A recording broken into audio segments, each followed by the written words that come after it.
2023 विधानसभा चुनाव 5 राज्यों में हो रहे हैं, जिनमें से एक राज्य छत्तीसगढ़ भी है। छत्तीसगढ़ के 90 विधानसभा क्षेत्रों में 2 चरणों में विधानसभा चुनाव हो रहे हैं।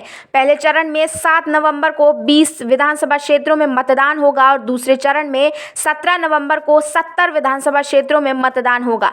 पहले चरण में 223 और दूसरे चरण में 998 उम्मीदवारों की किस्मत का फैसला होगा।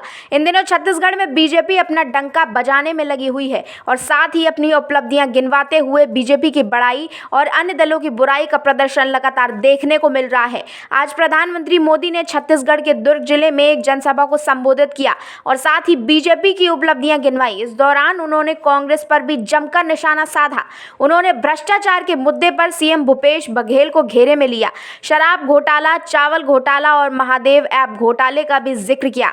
उन्होंने कहा कि यहाँ के मुख्यमंत्री ने छत्तीसगढ़ की जनता को बताना जरूरी नहीं समझा कि इस घोटाले के आरोपियों के साथ उनके क्या संबंध हैं। मैंने सुना है कि नेता लोग दबी जबान से बोल रहे हैं कि हम देख लेंगे। उन्होंने कहा कि मैं हर दिन 2-3 किलो गालियां खाता हूं।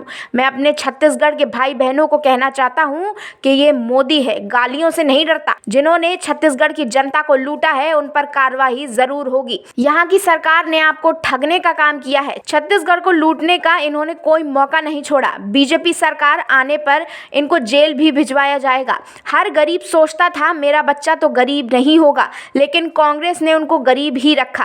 कांग्रेस गरीब को सिर्फ वोट समझती है, उसे गरीब का दर्द समझ में नहीं आता। 2014 में सरकार में आने के बाद मोदी ने गरीब कल्याण को अपनी सर्वोच्चतम प्राथमिकता बनाया। हमने गरीबी के खात्मे के लिए कई योजनाएं बनाई। मोदी के लिए देश में एक ही जाति है, गरीब। जो गरीब है मोदी उसका सेवक, बेटा, भाई है। उन्होंने जातिगत जनगणना पर कांग्रेस को घेरा। उन्होंने कहा कि गरीबों को बांटने के लिए ये नए षड्यंत्र रच रहे हैं।